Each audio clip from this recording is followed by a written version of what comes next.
నా పేరు బద్రీనారాయణ. నన్ను శివగామి అమ్మగారు రమ్మన్నారు. కూర్చోండి, పిలుచుకొస్తాను.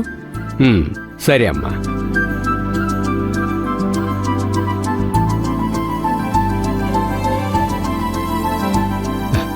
నమస్కారం అమ్మా. నమస్తే. శివగామి గారు మీరేనా అమ్మా? అవును, నేనే శివగామిని. కూర్చోండి. నా పేరు బద్రీనారాయణ.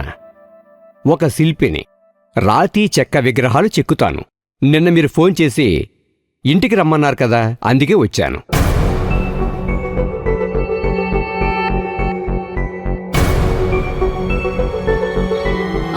నేను ఎవ్వరికీ కాల్ చేయలేదు కదా, మీ పేరే తొలిసారి వింటున్నాను. లేదమ్మా, నిన్న మీరు నాకు కాల్ చేశారు. నాకు భైరవీదేవి విగ్రహం చేసి పెట్టాలి, మీ గురించి మా గురూజీ రెఫర్ చేశారు, మీరు ఒకసారి మా ఇంటికి వస్తే వివరాలన్నీ చెప్తానని మీరే రమ్మన్నారు కదమ్మా.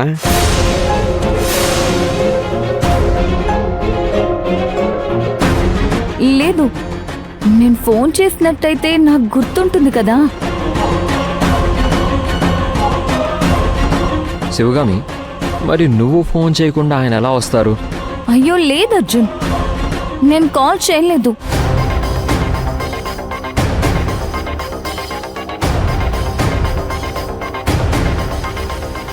చూడండి, మధ్యాహ్నం 2:30కి మీరు నాకు కాల్ చేశారు.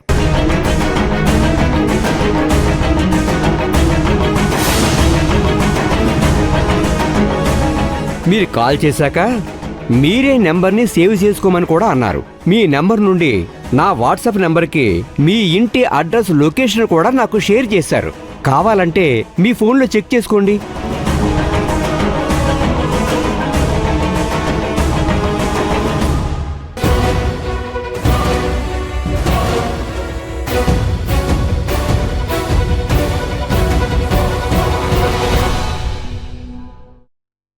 అర్జున్,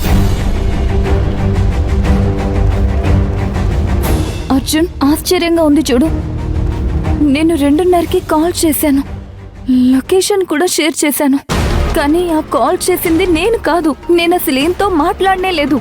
అమ్మగారు, మీరే ఆయనతో ఫోన్లో మాట్లాడారు, మేం విన్నాం. అవునమ్మా, మీరు మాకు విగ్రహం చేసివ్వాలి, రేపొస్తే మాట్లాడదామని చెప్తే విన్నాను. నేనా? అసలు ఎలా సాధ్యం?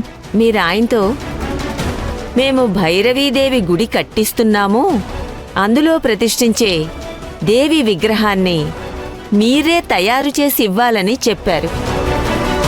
మీరు బాగా విగ్రహాలు తయారు చేస్తారు, మీతో మాట్లాడాలి, మీరొక్కసారి ఇంటికి రాగలరా అని లొకేషన్ షేర్ చేశావు.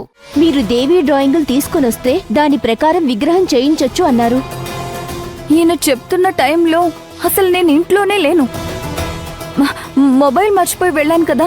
మనమే కదా కలిసి వెళ్ళాము. కరెక్ట్గా 2:30కి మనం ఫారెన్ డెలిగేట్స్తో మీటింగ్లో ఉన్నాం. Okay okay, I call you back. ఏంటంట? ఫారెన్ డెలిగేట్స్ వచ్చేసారంట. ఒకసారి రామ్ కుమార్కి కాల్ చేసి వాళ్ళతో మాట్లాడమని చెప్పు. నా ఫోన్ ఎక్కడా? చూడు, ఇక్కడెక్కడో పెట్టుంటూ. లేదే, ఛార్జింగ్ పెట్టి ఇంట్లోనే మర్చిపోయాను. మరి మీరు చెప్తుంది ఎలా సాధ్యం? మీరే ఫోన్ చేశారమ్మా, మేం చూసాం. ఏం సుజాత? అవునమ్మగారు, అవును, మేం చూసాము. ఆ టైంలో నేను అసలు ఇంట్లోనే లేను. మీరంతా అది చూసామని చెప్తున్నారు.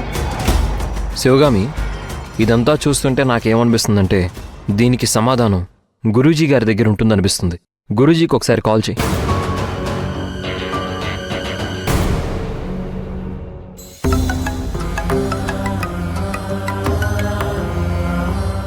హలో. హలో గురుగారు, మీతో ఒక 2 నిమిషాలు మాట్లాడాలి. నిన్న 2 గంటల నుంచి 6 గంటల వరకు నేను అసలు ఇంట్లోనే లేను. నా ఫోన్ కూడా ఇంట్లోనే మర్చిపోయి వెళ్ళాను. కానీ ఇప్పుడెవరో బద్రీనారాయణ అనే శిల్పి ఇంటికొచ్చి మీరు భైరవీదేవి విగ్రహం కోసం నాకు ఫోన్ చేశారని చెప్పేసి నన్ను అడుగుతున్నారు. నేనే ఆయనకి ఫోన్ చేసి రమ్మన్నానని అంటున్నారు. కానీ నేను ఆయనకి ఫోన్ చేసిన టైంలో అసలు ఇంట్లోనే లేను. ఫోన్ కూడా నా దగ్గర లేదు. ఇది చాలా విచిత్రంగా ఉంది గురుగారు. అమ్మా, నేనే ఈ విషయం గురించి ఫోన్ చేసి చెప్పాలనుకున్నాను. నిన్న రాత్రి దేవి నా కలలోకి వచ్చింది. ఏదో చెప్పడానికి ప్రయత్నం చేసిందమ్మా, కానీ అదేంటో నేను తెలుసుకోలేకపోయాను. ఆమెకు సంబంధించిన పనులు ఆమె స్వయంగా చేయించుకుంటుంది. మీరు భైరవీదేవి కోసం కడుతున్న గుడిని పూర్తి చేయాల్సిన సమయం వచ్చింది. అసంపూర్ణంగా ఉన్న గుడి విషయంలో దేవికి అసంతృప్తిగా ఉంది.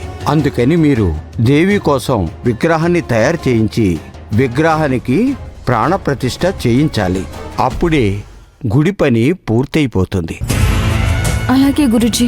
ఇది దైవ సంకల్పం. ఆ దేవే స్వయంగా మిమ్మల్ని ముందుకు నడిపిస్తుంది.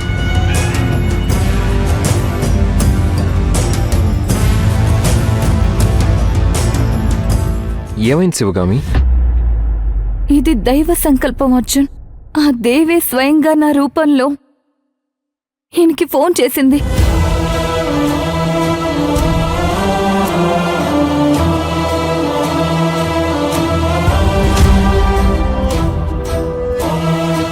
అమ్మా దేవి, నాది ఎంత సుకృతమైన జన్మమ్మా. నా జీవితం ధన్యమైంది.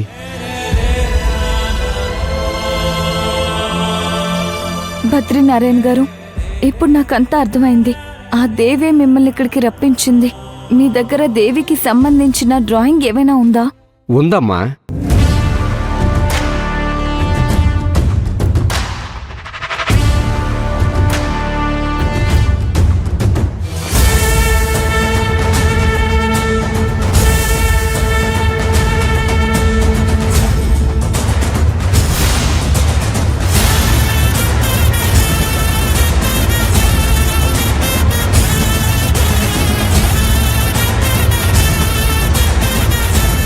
అర్జున్, ఇది చూడు.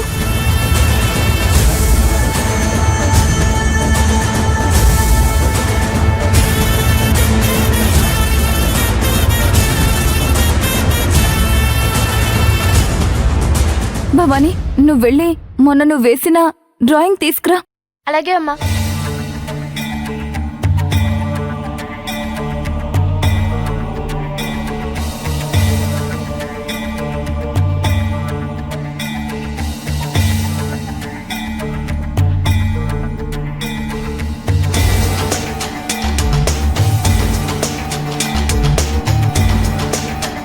ఇందులో పిసరంతా కూడా తేడా లేదు.